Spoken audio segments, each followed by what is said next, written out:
ఏపీలో ఆర్థిక రాజధానిగా చెప్పుకునే విశాఖపట్నం నుండి రాజధాని అమరావతి వెళ్లేందుకు బయలుదేరిన టీడీపీ ఎమ్మెల్యే హైదరాబాద్ మీదుగా విజయవాడ చేరుకోవాల్సి వచ్చింది. దీంతో సీనియర్ ఎమ్మెల్యే గంటా శ్రీనివాస్ తన అసంతృప్తిని ట్వీట్ చేశారు. అంతేకాదు, కేంద్ర పౌర విమానయాన మంత్రి రామ్మోహన్ నాయుడు, సీఎం చంద్రబాబు జోక్యం చేసుకుని సమస్య పరిష్కరించాలని కోరారు.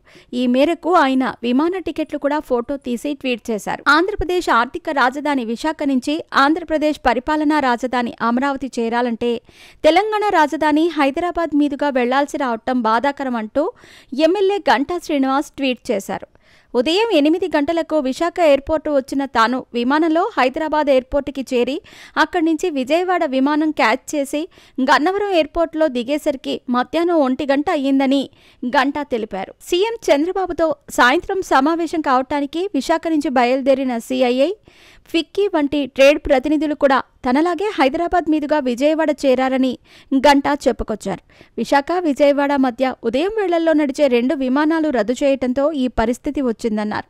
దురదృష్టవశాత్తు ఇవాళ మంగళవారం కావడంతో వందే భారత్ రైలు కూడా లేకపోవడంతో 2 విమానాలు మారి విజయవాడ చేరాల్సి వచ్చిందన్నారు. ఇది విశాఖ విమాన ప్రయాణికుల దుస్థితి అంటూ గంటా తన ట్వీట్ ముగించారు. తాజాగా విశాఖ ఎయిర్పోర్ట్ నుంచి ఉదయం బయలుదేరే 2 విమానాలను ఆయా ప్రైవేట్ ఆపరేటర్లు రద్దు చేశాయి. దీంతో విశాఖ నుంచి విజయవాడకు రాకపోకలు తగ్గిపోయాయి. అయితే రాజకీయ నాయకులకు రాజధాని అమరావతితో పనులు ఉంటాయి కాబట్టి ఇలా వారు ఇబ్బందులు పడుతున్నారు.